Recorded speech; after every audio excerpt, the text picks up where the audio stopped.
আসসালামু আলাইকুম ফ্রেন্ডস।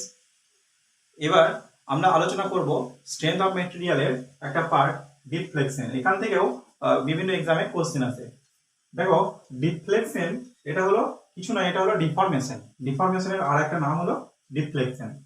তো এখানে দুটো কেস বলা আছে, একটা এ নাম দিলাম আর একটা কেসের নাম দিলাম বি।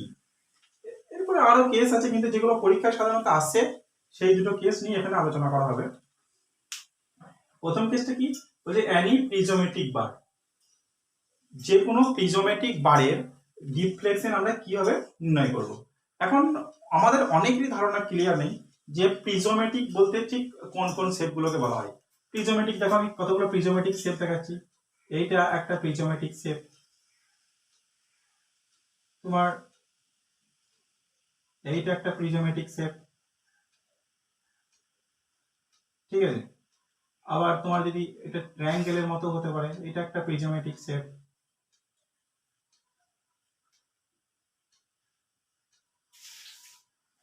এগুলো সবই হচ্ছে প্রিজমেটিক শেপ।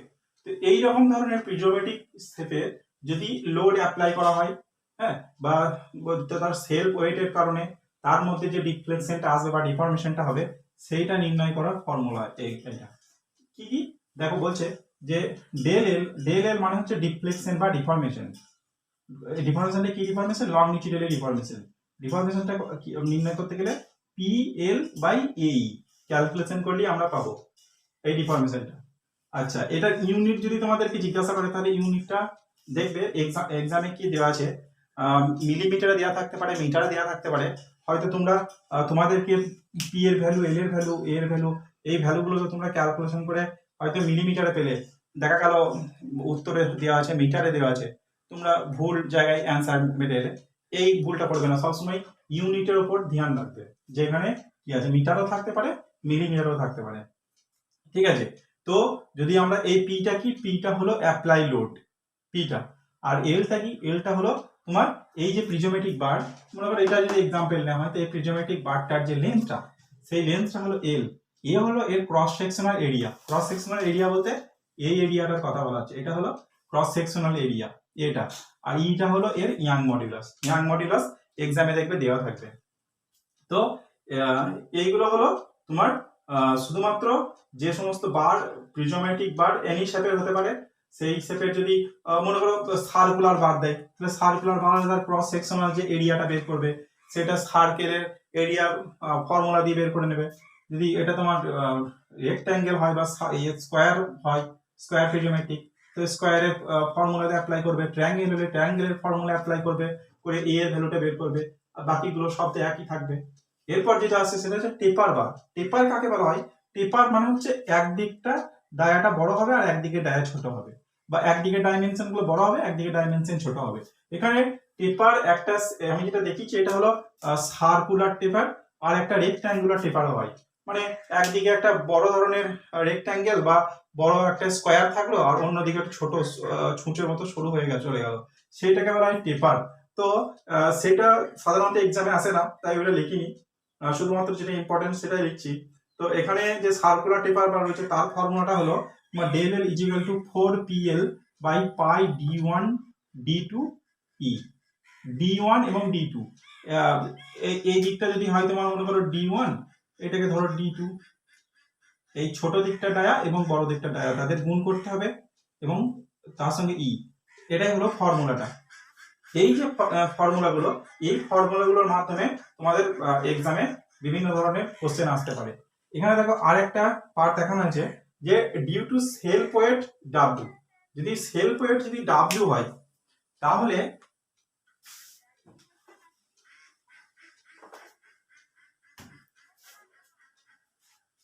এরপরে দেখো দেখানো আছে যে due to self weight W, যদি একটা মনে করো যে একটা রেক্ট্যাঙ্গুলার বার আছে, সেই বারটা তোমার ঝুলছে কিসে, তার নিজস্ব ওয়েটে ঝুলছে, তাহলে এইরকম ক্ষেত্রে আমরা কি করে তার ডিফ্লেকশন বের করব। ডিফ্লেকশনের ফর্মুলা এখানে দিয়ে হচ্ছে W L square by 2e। আবার একটা দেওয়া আছে formula W L by 2e। এটাও ডাব্লিউ, এটাও ডাব্লিউ। একটা ডাব্লিউ হচ্ছে তোমার স্মল ডাব্লিউ, আর একটা হচ্ছে ক্যাপিটাল ডাব্লিউ। স্মল ডাব্লিউ যেটা, সেটা হলো কি তোমার এই যে বারটা এর ইউনিট ওয়েট, এই বারটার কি ইউনিট ওয়েট, ঠিক আছে, এই বারটার ইউনিট ওয়েট।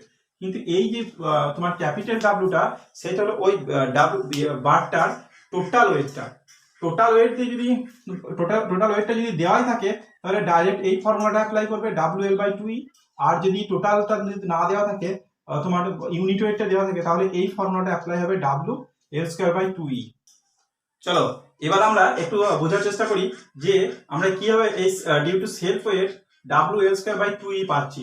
আমরা এখানে যে ফর্মুলাটা দেখেছি সেই ফর্মুলাটা কি, delta L is equal to PL/এই, এটা আমরা জানি। এখানে এই পিটা কি, এই পিটা হচ্ছে লোড, যে লোডটা এক্সটার্নালি অ্যাপ্লাই করা হয়েছিল সেই লোডটা হলো PL। আমরা এটাকে বলতে পারি এর ইন্টারনাল রেজিস্ট্যান্স লোডও বলতে পারি, মানে সেটাই আমরা ক্যালকুলেশন করছি। এখন আপ টু ইলাস্টিক লিমিট পর্যন্ত আমরা ধরে নিই যে ইন্টারনাল এক্সটার্নাল সমান, সেই জন্য, ঠিক আছে। তো এই পিটা হলো কি ওর নিজস্ব ওয়েটটা আমাদেরকে বের করতে গেলে কি করতে হবে, নিজস্ব ওয়েট কত হবে, নিজস্ব ওয়েট হবে ক্যাপিটাল ডাব্লু। এই ক্যাপিটাল ডাব্লুর মান যদি আমরা বের করতে চাই তাহলে কি করে বের করব, ওর যে ইউনিট ওয়েট তার সঙ্গে ভলিউমের গুণ করব। ইউনিট ওয়েটকে গামা দিয়ে দেখলাম, আর ভিটা ভলিউম, ঠিক আছে। যদি ইউনিট ওয়েট আর ভলিউম যদি আমরা গুণ করে দিই তাহলে যেটা পাবো সেটাই হবে ক্যাপিটাল ডাব্লু, বুঝে গেল।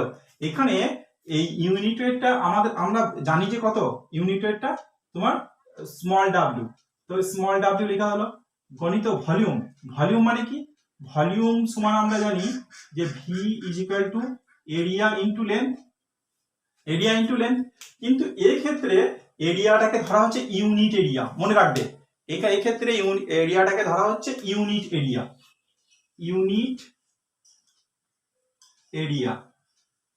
এরিয়া যদি হয় তাহলে এই এর মানটা হবে তোমার 1 ইউনিট। যে কোনো জিনিসের ইউনিট এরিয়া বা ইউনিট ভলিউম যদি বলা হয় তাহলে সেখানে ধরা হচ্ছে 1 মানটা, মনে রাখবে। তো এখানে এ এর মান ধরা হচ্ছে 1, তাহলে ভলিউমটা তাহলে তোমার কত হবে, ভলিউমটা হবে 1 ইনটু এল, তাহলে এটা সমানই এল, ঠিক আছে। তাহলে আমরা এখানে কি লিখতে পারি, WL লিখতে পারি। তো WL এটা কি পাচ্ছি, এটা হলো তোমার ওর যে টোটাল ওয়েটটা, সেই টোটাল ওয়েটটা W, আবার যেটা লোডটা সেই লোডটা কি লোড সমানই হচ্ছে ক্যাপিটাল ডাব্লু। তাহলে আমরা এখান থেকে পেয়ে গেলাম WL, P সমান হলো কত, WL। এবার চলো আমরা এই ফর্মুলা দিয়ে ক্যালকুলেশন করে দেখি, delta L is equal two P সমান কত, WL, এই WL মানটা বসালাম ইনটু L, এই Lটা কি, যেখান থেকে তোমার লোডটা অ্যাক্ট করছে সেখান থেকে ডিসটেন্সটা, এখানে লোডটা অ্যাক্ট করবে কোথায়, এই এর মিডিল পয়েন্টে যেখানে সেন্টার আছে সেখানে অ্যাক্ট করবে। তো এই মিডিল পয়েন্ট থেকে এই পয়েন্টটার দূরত্বটা কত হবে, দূরত্বটা হবে L/2। তো এখানে কি লিখবো, L/2 লিখবো, L/2। তারপর কত আসছে, তারপর এ এর মান কত, 1 ইনটু তোমার কি আছে E। এইটা যদি আমরা ক্যালকুলেশন করি দেখো পাবো WL²/2E ক্যালকুলেশন করে, এইভাবেই আসছে WL²/2E।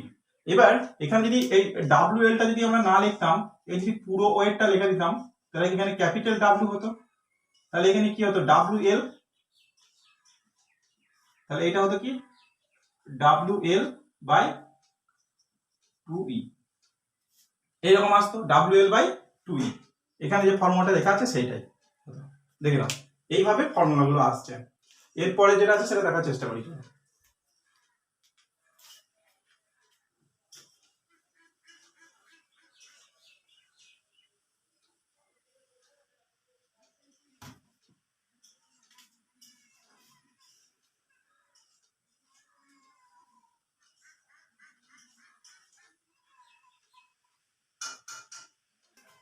এবার আমরা দেখব যদি এরকম হয় যে তার সেলফ ওয়েট এবং তার সঙ্গে আরো কিছু হ্যাঙ্গিং ওয়েট আছে এক্সট্রা, তো সেই দুটো ওয়েট মিলিয়ে ডিফ্লেকশনটা কত হবে, তাহলে তার ফর্মুলাটা হবে W, যেটা ধরো সেলফ ওয়েটটা মনে করো ক্যাপিটাল W1 আর হ্যাঙ্গিং ওয়েটটা মনে করো W2, তাহলে তার ইয়েটা ডিফ্লেকশনটা কত হবে, টোটাল ডিফ্লেকশন W1L/2AE, আর এটা সেলফ ওয়েটের জন্য 2টা দেওয়া হচ্ছে এখানে। আর যেটা তোমার মানে এক্সটার্নালি যে লোডটা অ্যাপ্লাই হচ্ছে সেই লোডটার অ্যাপ্লাই এর জন্য এই ফর্মুলাটাই অ্যাপ্লাই করছি, সেখান থেকে পেয়ে যাচ্ছি ডাইরেক্ট তোমার এখানে পি ছিল, এখানে শুধু W2 হচ্ছে, যেহেতু W2 হ্যাঙ্গিং করা হচ্ছে W2L/AE, এইভাবে আমরা পেয়ে যাব। এখন এখান থেকে কোশ্চেন আসছে কি হবে, স্ট্রেন এনার্জি ক্যালকুলেশন করতে বলা হচ্ছে, যে স্ট্রেন এনার্জি ক্যালকুলেশন করো। স্ট্রেন এনার্জি যদি ক্যালকুলেশন করা হয়, এইরকম কেস দিবে, একটা বার দিল, সেই বারটা সেলফ ওয়েটের কারণে ওর মতো কত স্ট্রেন এনার্জি আসছে। কি করবে তোমরা, একদম সিম্পল পাতি জিনিস, এই ডেল্টা এল এর জায়গায় এই মানটা বা এই মানটা বসিয়ে দিবে, যেটা পাবে সেটাই হবে এই বারটার স্ট্রেন এনার্জি। যদি বলে যে একটা বারের সঙ্গে একটা ডাব্লু ওয়েট ঝুলছে, তার এর যে টোটাল ওয়েটটা সেটাও ডাব্লু, আর একটা ওয়েট ঝুলানো হচ্ছে সেটাও ডাব্লু, দুটোই সমান, এরকম ধরনের এক্সাম্পল আসতে পারে। তো তখন তোমরা এইখান থেকে ডেল্টা এল এর মানটা বের করে নেবে, ডেল্টা এল এর মান বের করে এখানে ডেল্টা এল এর মান বসিয়ে দেবে, যেটা পাবে সেইটাই হচ্ছে স্ট্রেন এনার্জি। এইরকম ধরনের তোমার ম্যাথ আসছে এসএসসি জেই মতো ইয়েতে, আমি প্রিভিয়াস এসএসসি জেই তে তোমরা যদি লক্ষ্য করো দেখতে পাবে।